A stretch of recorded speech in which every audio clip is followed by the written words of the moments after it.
nariyan po, makikita po natin yung labanan sa pagitan po ni yung House Marcos Romualdez. Mukhang unti-unti na po nabubuwag. May sinabi nga to si Antecler, manahimik na lang daw muna si dating Speaker Romualdez. Oh, pinagpayuhan ka na mula sa kataas-taasang Antecler. Manahimik ka na lang daw muna, Romualdez. Pero kung gigipitin nyo kasi si Romualdez, ganito po kasi yan, pahiyaan na po to eh. Nagsalita na po yung mga Rimulya na talagang iniipit po nila, hindi po nila pinalalabas. Ang dali lang po kasi, di ba? Ito po, it's a matter po ng mapapahiya yung Rimulya o makukulong si Romualdez. Mamimili lang po yung ating Pangulo. Pero kaya ba nila? At this time, no? Kaya ba nila na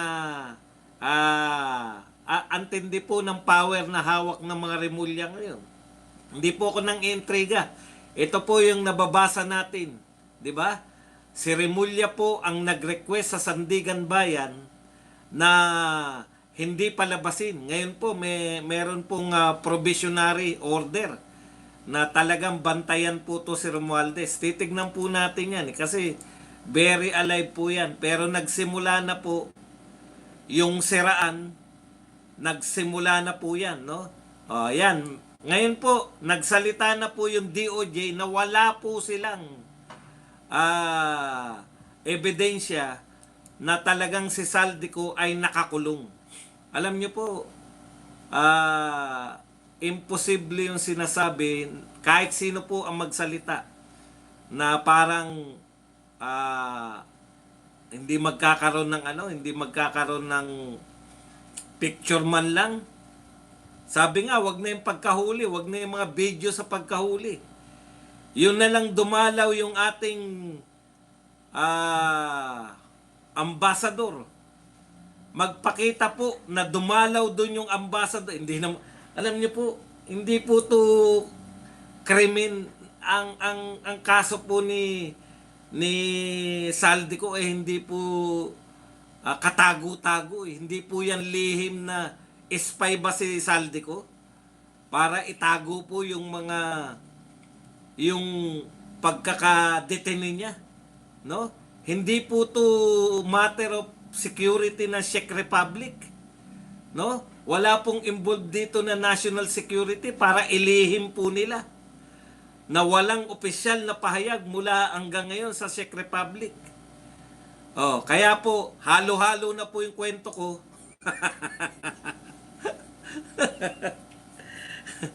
Bago tayo magsimula, pindot na. Okay. Hindi pa nagsisimula po siya, nagbukabanat din sa bandog eh. Okay, isa-isahin po muna natin, no? Yan. Gabayan tayo ng ating mga kodigo. Ito po, unahin na po natin to. Opisyal po na sinabi ng DOJ. Okay. Hindi pa nga tayo tapos dyan, no? Meron na naman pong issue ang Vice President. Mamaya, ipapasok po natin yan pagkatapos po nito. Okay. Asa na ba yun? Ayon po sa DOJ mismo, hindi ko yata natantosan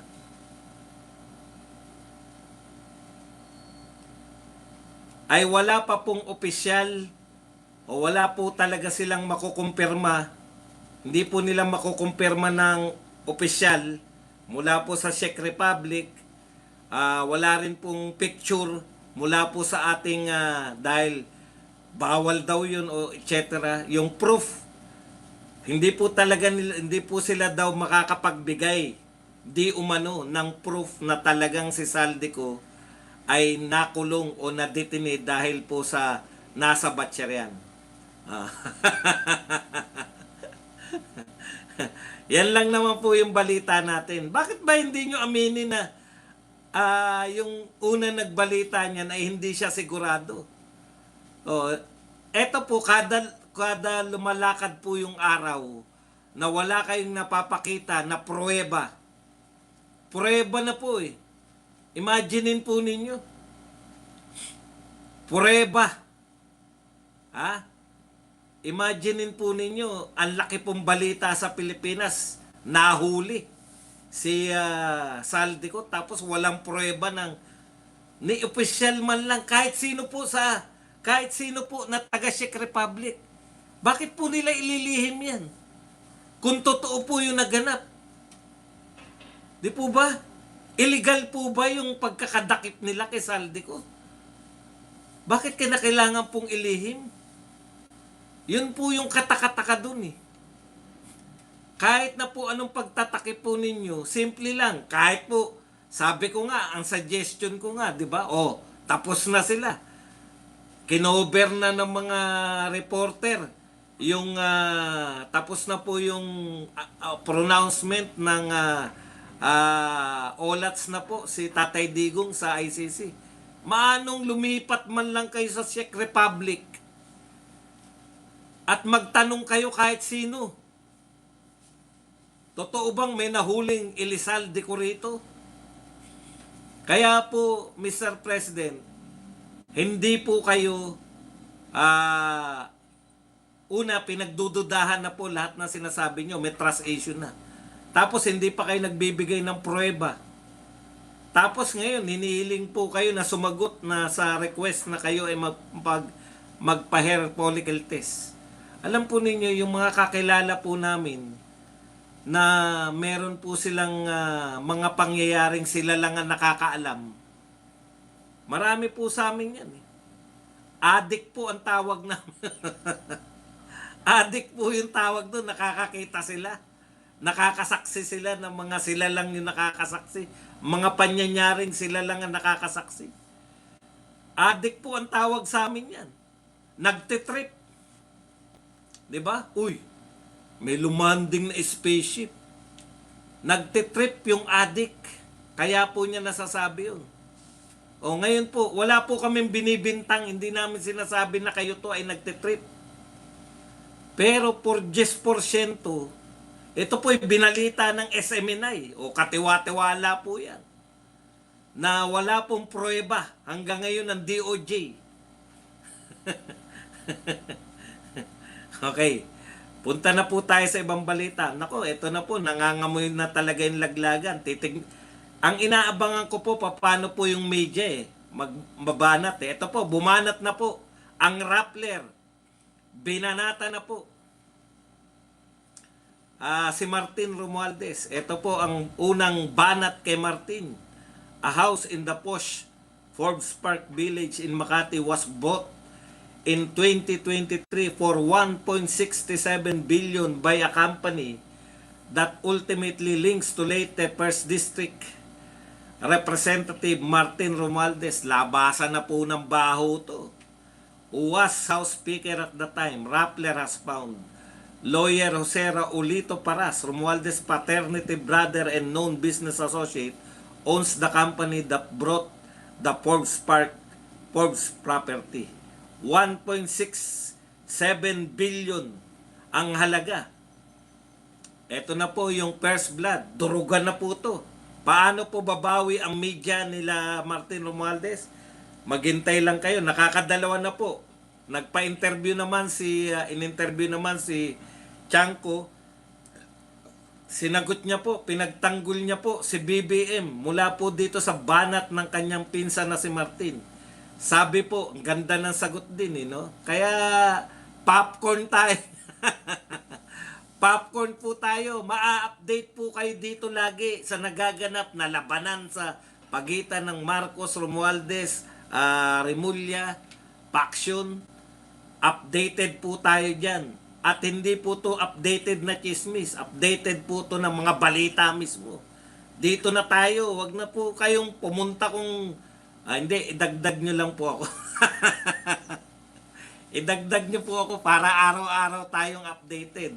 Pag may mga kaganapan din sa Middle East, updated pa rin tayo. Okay, eto po. Hindi ko pa na ano yung kay Keso Ito po yung kay Chanco. Sinagot niya punto per punto yung binanat nito ni Martin Totoo. Ang ganda ng pagkakabanat ni Chanco Totoo. na si galing po sa executive yung pagbabudget, yung kumbaga yung line item. Ito yung gusto namin budget. Pero ang ginagawa daw ni Martin, anisaldi ko, na imposible daw na walang alam si Martin, binibenta yung mga item na yan. Binibenta po. Oh, kaya po, napapalitan po ng mga unprogram appropriation. Tinatanggal po yung nasa galing po sa executive, napapalitan po ng unprogram. Yun po yung binibenta. Di umano ni Saldico. Ha? Yan po, pag binili mo yan, ikaw congressman, ikaw na yung proponent, ikaw na yung magpo-propose, papalitan mo na yung galing sa Malacanang, no? O, eto na ngayon. Yung binenta mo na yan, sabi ni Saldico, hindi na sa executive. Diyan na po yan sa Calamartin Romualdez, dito na po sa mga congressman. Kaya nga po, yung sinasabi na makita pa lang nila na nasa NEP, yung insertion, ginagawang insertion, di ba? Binibenta nila yung mga insertion. Akalain nyo, binibenta pala yung mga insertion, hindi po pala kusa yan. Binibenta yung insertion. Pag sa'yo napunta, congressman ka, nagkaroon ka na insertion, dahil binentahan ka ni Saldico, na imposible daw na hindi alam ni Martin Romualdez, binentahan ka ng insertion, makita pa lang sa NEP, bayad na agad yung kontraktor. Kaya talaga ito, dahil po sa away nila, natutuklasan natin kung paano po yung galawan ng mga magnanakaw. Paano po yung galawan ng sindikato. Ang pagkakaiba lang po, nagtuturoan sila. Wala akong kasalanan. Malacanang may kasalanan. Sabi naman ito ni Toby Chanco, hindi Malacanang. Mismo yung House of Representatives ang nagbebenta ng mga insertion. So balik na naman po tayo rito sa mga insertion na to. Kaya po, tayo nakikinabang. Bakit po? Bakit tayo nakikinabang? Kasi hindi natin sila tinantanan. Yan po yan eh. Hindi natin tinatantanan, asan yung malalaking isda na makukulong, na pressure tong House Remulla, na kinakailangan nilang may makulong at napili nila na hindi nila pwedeng palagpasin ito. Itong pinakamalaking isda na nagngangalang Romualdez, Martin. Nung nakatunog si Martin, malamang patakas na, hindi pumayag yung mga Remulla, nagwala yung Martin.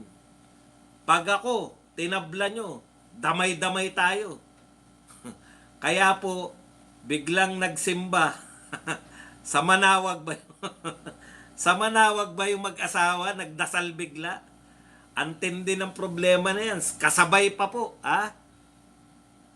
Maaring ito ay nagkataon lang, kasabay pa ng dalawang dating AFP general na nasa gabinete ay magkasunod na nag-resign, si Anyo at saka si Galvez. Hindi ko po sinasabing walang may mga kaugnayan to, pare-pareho. Pero ito po ay nagaganap ng sabay-sabay. Saksi po tayo sa popcorn na to. Sabay-sabay po to. Ngayon, anong ginawa nila kay BP Sara? Paalis si BP Sara. Alam nyo naman ang pupuntahan ni BP Sara, yung tatay niya lang. Alam nyo naman po, nagre-rego doon ang magkakapatid ng pagdalaw kay Tatay Digong. Akalain ninyo, no? Hindi pinayagan, hindi po pa sa hindi pinayagan, oras lang po. Kaya po nagpalabas na naman po. At siniraan pa, si BP Sara, siniraan pa. Na pinalalabas, natatakas na raw si BP Sara. Anak kayo ng tatay nyo, bakit naman tatakas si BP Sara? Magiging presidente pa ng Pilipinas, sasabihin nyo tatakas? Pinakita po yung mga dadaanan. Hindi po ba normal na normal? Wala pong issue dyan. Yung mga dadaanan na bansa, pati mga stopover, nilalagay po talaga. O, eto po ang sinabi ni, bago natin balikan yung away-away ng mga magkakapartido, mga magkakamag-anak. Thank you for the last minute issuance, sabi po ni BP Sara. Thank you for the last minute issuance of the Travel Authority.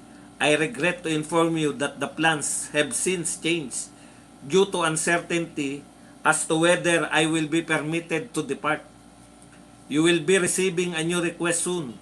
Please ensure the necessary documents be processed and issued promptly, allowing the sufficient time for travel preparation rather than only a few hours before the intended departure.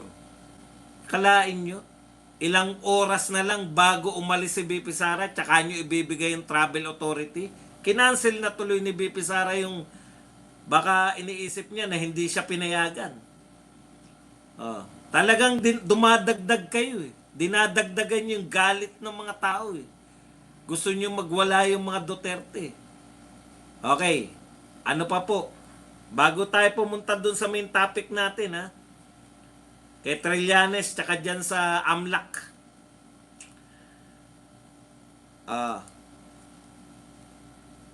Linawin lang po natin yung mga iba-iba pa.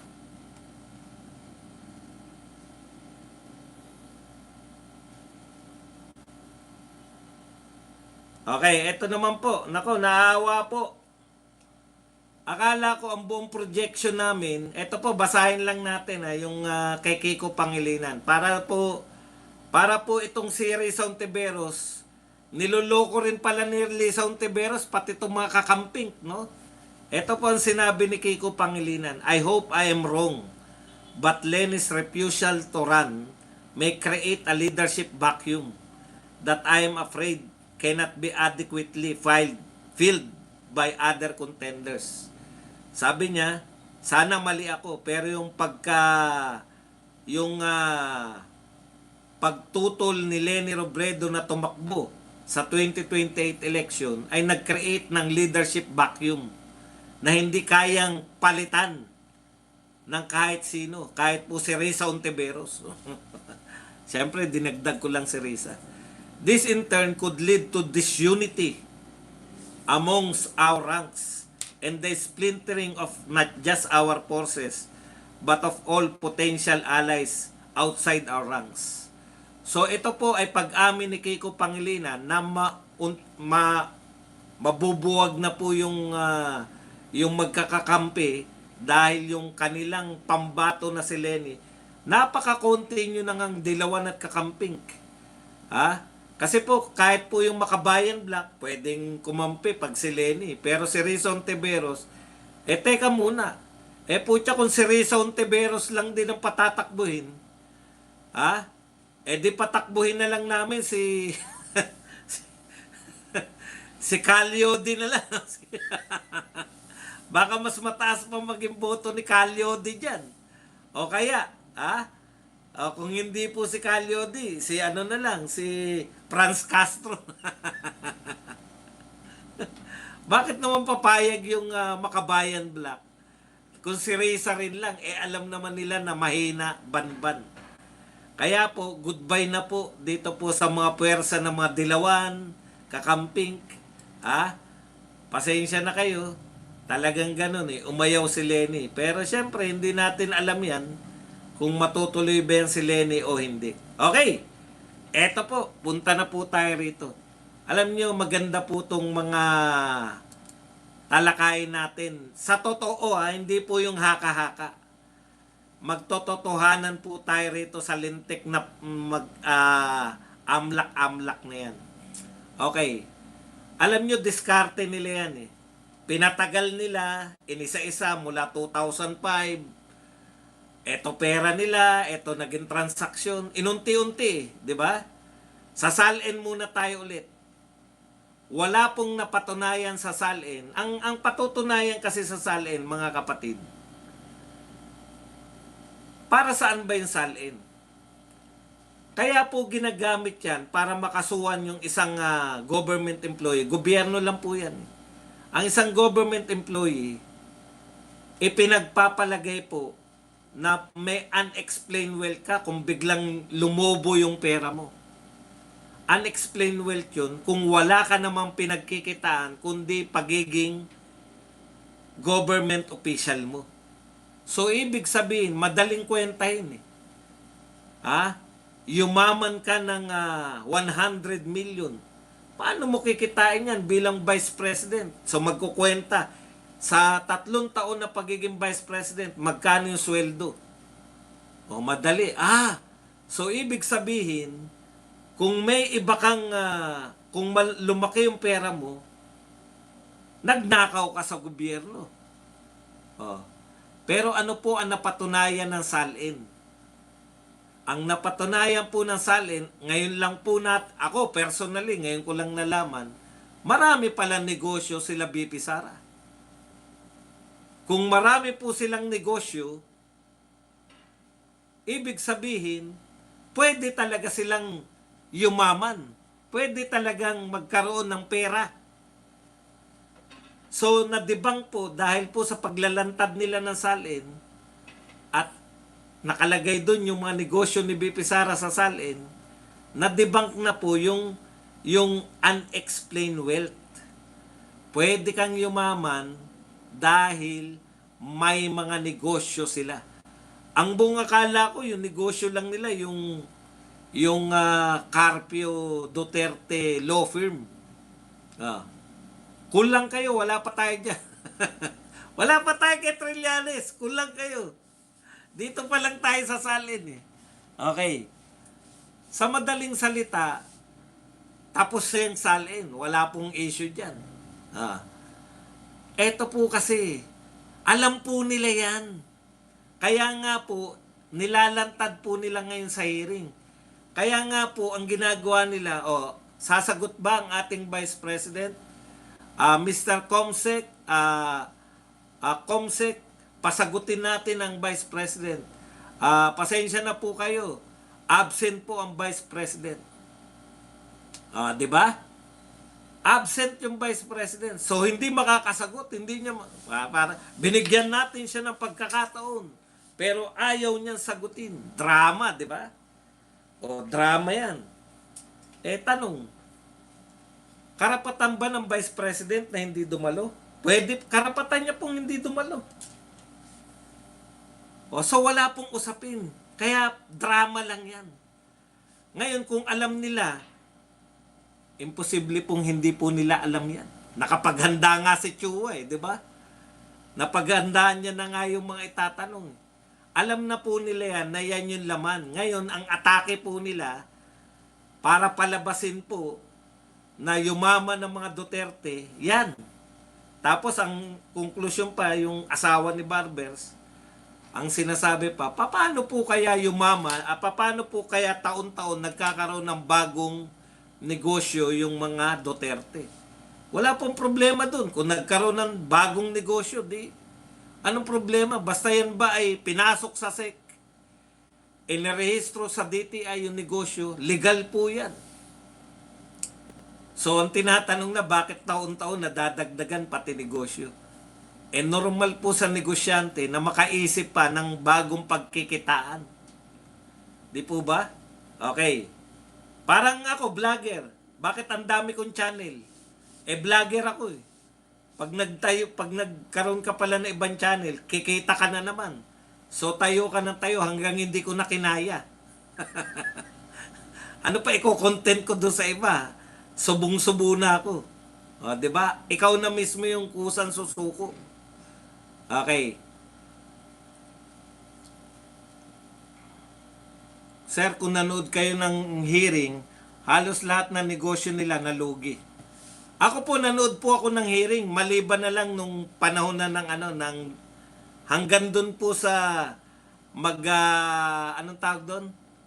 Magkakaroon na po ng Birada Aguila. Kasi syempre, bawal nating i-live na yun eh. So, nakinig naman ako sa mga berador. Love your own ako eh. Okay, sa madaling salita, madali lang po ipaliwanag yan, no? Yung bakit po yung mayaman dahil may negosyo ka naman. Okay, punta tayo rito sa AMLAC. Bilyones po yung AMLAC. Ano po ibig sabihin ng bilyones na AMLAC? Nasa na po yung bilyones? Kinain po ni Binabinto. Kinain. Yung bilyones na report na AMLAC, madali lang po paliwanag diyan. Kaya po lumobo yung kanilang director. Kinain niya yung mga bilyon.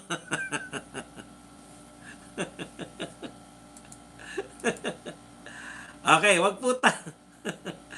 po tayong maghaka-haka. Ito po yung post ng politiko. Yan. Paninira eh. Sisiraan nila yung mga Duterte. Alam naman natin yan eh. AMLAC record shows 4.4 billion in deposits, 1.5 billion in withdrawals. Ito pala yung gustong sabihin. May nagtatanong kahapon sa akin eh.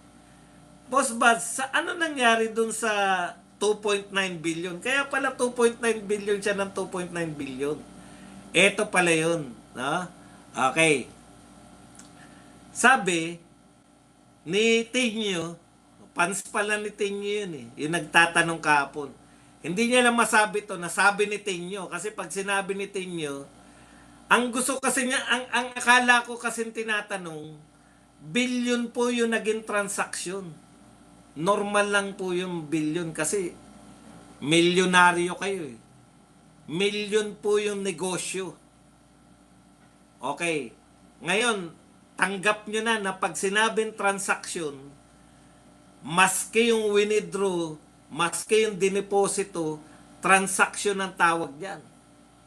So yung 1 milyon mo, paikutin mo, maraming milyon po na transaction yun. Halimbawa, nag-withdraw ka ng, may 1 million ka, bumili ka ng 1 million ng goods. So nag-withdraw ka. 1 million, January katapusan, kumita yung 1 million mo, naging 1.2 million. So pumasok sa bangko, 1.2 million. So magkano ng transaksyon? 2.2 million na yung transaksyon. Di ba? Yan yung pinapaliwanag ko eh. Tapos, bumili ka na naman ng worth 1 million. So nag-withdraw ka ng 1 million. Hindi to palusot, puta, makinig ka, tanga ka kasi. Kaya kayo hindi nakakaintindi, ayaw nyo makinig ng mga paliwanag eh. Gusto nyo lang, may milyon, basta may milyon, tapos na. Dito kasi sa amin, ginagawa namin logical lahat. Ang transaction, hindi po yan meaning perang natira. Pero punta na tayo dun sa perang natira. Binibigyan kita ng halimbawa, kaya hindi mo maunawaan eh. Ang akala mo nagpapalusot. Ganun talaga ang transaksyon. 1.2 lang ang pera mo sa bangko, totoo. Pero ilang milyon na yung transaksyon. Di ba? Engot kasi kayo eh. Kaya kayo nagsasabi ng ganyan na palusot. Wag na tayo sa palusot. Dito na mismo sa mga kakampi ninyo. Kakampi nyo si Tinyo, di ba? Eto na. Para baka sabihin mo, akin pa to. Ayon kay Tinyo, kung imimenos natin yung 4.4 billion inflow, pumasok daw sa bangko ng mga Duterte 4.4. Makinig ka sana para hindi ka tatanga-tanga. Yung nagsasabi na nagpapalusot lang ako, pakinggan mo to, si Tinyo to. Hindi namin kakampi to, tanga. Okay. Kung imimenos daw yung pumasok 4.4 billion,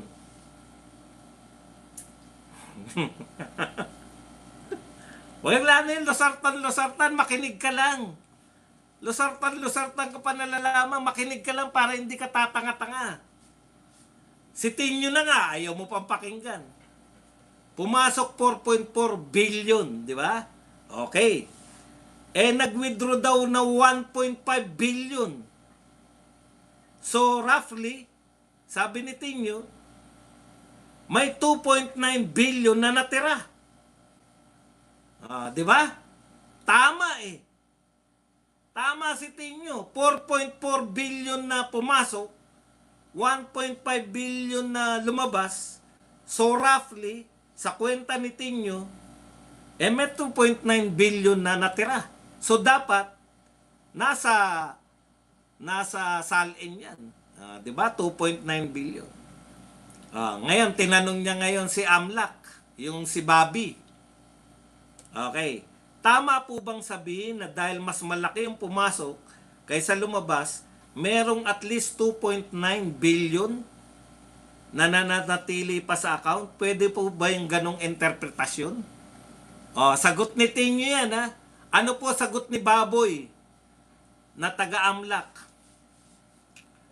Sabi ni Benaventira, maari po. Yan na, maari. Maari po yun. Maari rin pong hindi.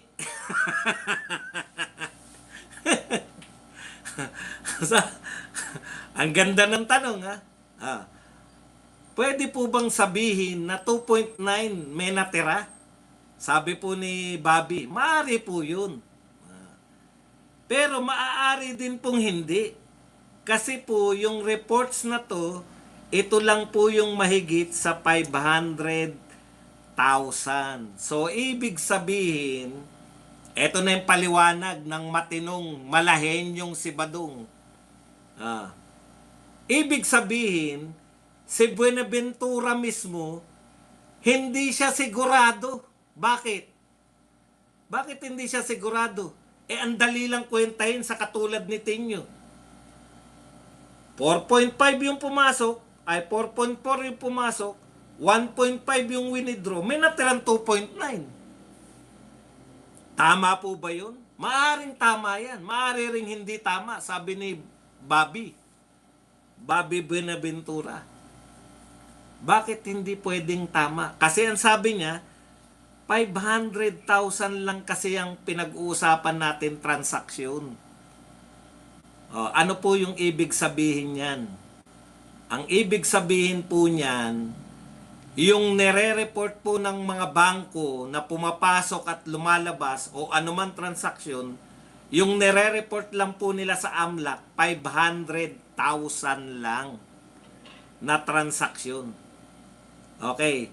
So sa 500,000 na transaksyon, tama si Bobby na pag sinasabi na may pumasok na 4.4 at may lumabas na 1.5, pwede pong totoo na may natirang 2.9, pwede rin pong hindi totoo na may natirang 2.9. Bakit?